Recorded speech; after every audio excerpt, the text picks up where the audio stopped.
Good morning, Restore Church. Welcome to Easter Unexpected.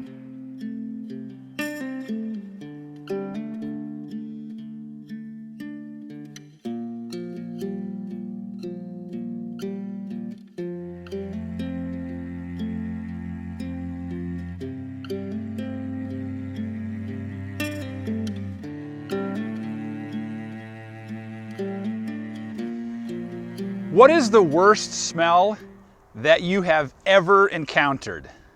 I know that's a strange question to open an Easter message with, but what would you say that it is? Take a moment and think about that. For me, there are two that stand out. I went down to New Orleans after Hurricane Katrina, and I went with a college group. I was in college, and we were down there before they had restored electricity to most of the places, and we were there a few weeks after the hurricane, and so we were helping like kind of gut houses and just get all the destroyed stuff out.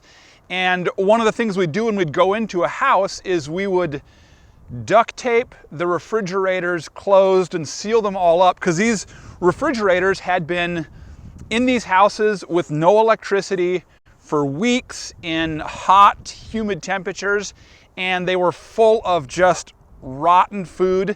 And a couple of the times, getting them out and stuff like that, you'd get one open, and man, did it smell terrible. Another, probably the worst smell that I have ever encountered is that I spent a short amount of time working for this electric company, and they ran wiring and did electric stuff like that. And we were running new wiring for exhaust fans at a chicken confinement. And that's probably the worst smell I've ever encountered, being in one of those chicken confinements. It was almost unbearable. It was terrible. We had to even go and work in the confinement, we had to sign waivers that we wouldn't take video or pictures of anything. That's just how bad the working conditions are there. It was a terrible, terrible smell. Now, we're going to hop into the Easter story, and the story that we're going to tell is one that the Gospels tell. And the Easter story, it centers obviously around the resurrection of Jesus, but the other main character in the story is Mary Magdalene. So, we're going to pick it up in Matthew 27:57 through 61. As evening approached, Joseph, a rich man from Arimathea who had become a follower of Jesus, went to Pilate and asked for Jesus' body. And Pilate issued an order to release it to him. Joseph took the body and wrapped it in a long sheet of clean linen.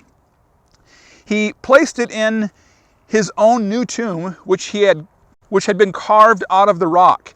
He then rolled a great stone across the entrance and left. Both Mary Magdalene and the other Mary were sitting across from the tomb and watching. Saturday evening, so Jesus is crucified on Friday, Good Friday, and we just had a service to remember that. And then, of course, the Sabbath happens where they can't, the Jews, they can't work, that there's all these things that are part of their observance of Sabbath. And so Jesus is buried kind of hastily before Sabbath starts. And it's kind of an evening to evening recognition of Sabbath for the Jews. So Mark 16:1 says, Saturday evening, when the Sabbath ended, Mary Magdalene, Mary the mother of James, and Salome went out and purchased burial spices so they could anoint Jesus' body.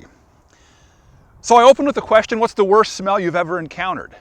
See, this story also, the Easter story, the resurrection story, it sort of has this opening thing in there where it is at once about the death and burial of Jesus, and then in this other part it is about how are they going to handle the smell. See, Jews didn't embalm bodies. Not how we do it, not how Egyptians did it. They don't embalm their bodies. They don't remove the organs. They don't do all this stuff that would help preserve a body or help the smell as the body decomposes. Instead, what the Jews would do is they would bury them, often and of course in that geography sometimes it was in these carved out from the sides of rocks, caves, that sort of thing. And when they bury them, what they do is they would put a lot of spices and ointments and different things on the body to help mask or cover the smell as the body is decomposing. And you want to help mask the smell, I mean, because it smells, but also because they want to be present. They want to be able to go and mourn and be around where the tomb is. And some people wanted to go and see Jesus' body, and the smell would have been so overpowering in a few days that they wanted to get out there and anoint the body with these spices to cover the smell. And so that is what Mary Magdalene, that's on her mind. And so as soon as the Sabbath is over, she, along with some others, they go and they purchase the spices so that they can go and anoint the body of Jesus. John 20 verse 1 says, "Early on Sunday morning, while it was still dark, Mary Magdalene came to the tomb and found that the stone had been rolled away from the entrance. Mary was standing," and then verse 11 of John 20, "Mary was standing outside the tomb crying, and as she wept, she stooped and looked in." So Mary witnesses Jesus' death on the cross, and then she is a witness to his burial. And then as soon as the Sabbath ends, at the first opportunity she has, she, along with some others, they go and they purchase the burial spices so that they can anoint the body of Jesus, so that they can cover the smell and be present with his body as they mourn. And then early the next morning, because remember they purchased spices, it was already evening, it was already dusk and dark. And so she gets up early while it's still dusk. She gets up as early as she can, and she goes out. She wants to go out and anoint the body of Jesus and take care of this problem of decomposition, right? And so she goes to do that, and she gets out there, and the stone that she had seen on Friday be put in front is not there anymore. It's been moved. And as she looks in, she's crying. She's already mourning the loss of not just her teacher, not just her rabbi, but of her friend. She had spent the last few years as a close follower of Jesus. And now he's gone. He's dead, and his body has been moved. And so the story of Easter is one where expectations aren't met. Mary came to the tomb expecting to find the body of Jesus, to be able to anoint it with the spices that she had purchased. See, Jesus probably won't meet your expectations. And when I say that, you can take that from a negative or a positive, but he probably won't meet your expectations. Have you ever made a list of what you expect out of Jesus? When you first come and begin to follow him, or maybe you haven't yet began to follow him, and you are in that position where you're wondering, do I surrender my life? Do I follow Jesus? And oftentimes the things that we don't necessarily verbalize, but that we think about is our expectations of Jesus. Why would we follow him? What do we expect of him? How do we expect Jesus to be a part of my life? What are your expectations of Jesus? How have your expectations of Jesus changed over time? It's possible that you had a certain set of expectations when you first began to follow him, but now after the years have piled up, your expectations are different. I think for most of us, Jesus doesn't meet our expectations. And for Mary specifically, that's what's happening. Jesus isn't there to meet her expectations. John 20:14 through 16 says this. She turned to leave and saw someone standing there. It was Jesus, but she didn't recognize him. "Dear woman, why are you crying?" Jesus asked her. "Who are you looking for?" She thought he was the gardener. "Sir," she said, "if you have taken him away, tell me where you have put him, and I will go and get him." "Mary," Jesus said. She turned to him and cried out, "Rabboni," which is Hebrew for teacher. And this is where the story takes a massive shift. This is where we go from Jesus not meeting the expectations of Mary. Mary's expectations were to find the body of Jesus. And instead what she finds is an alive Jesus. See, Jesus probably won't meet your expectations. And there are times where you might be disappointed with how he works in your life. And there are going to be other times where he is going to exceed anything you had ever expected. And that's the case here with Mary. Jesus shows up unexpectedly. She wasn't thinking she would find him alive. She wouldn't have spent her money to buy the burial spices. But Jesus shows up unexpectedly. And I think that the lesson in there, and the thing that we must take note of, is Jesus still shows up unexpectedly. There are times in life where you don't expect Jesus to be there and do something, and he is. He shows up unexpectedly. And so Mary goes from having this encounter, this unexpected encounter with Jesus on Easter morning, and she obviously is excited, and she goes and she tells some of the other followers, some of the guys, the Peter and John, and I'm not exactly sure who all she told, but she goes and tells them. And then we read in Luke 24:11 where it says, "But the story sounded like nonsense to the men, so they didn't believe it." See, because Jesus shows up unexpectedly, there are times when the others won't believe it. Other people won't believe the way that Jesus has been at work in your life and heart because it's so unexpected. And that's the case with the guys in the story. Now, they come around, right? And Jesus will appear to them. And so they will, the nonsense will start to make sense, but it hasn't yet for them. The story is still kind of revolving around Mary Magdalene and this encounter that she has with him. And it is unexpected, but it's a very intimate moment. It's a moment where Jesus shows up, and I love the verse in there where it just reads, "Mary," Jesus said. See, Jesus calls us by name. I don't know if you know that, but whether you are a follower of his or not, he knows you. He loves you. And there are times when if we learn to listen and if we bend our ear, we will hear Jesus call us by name. And that's what he does to Mary.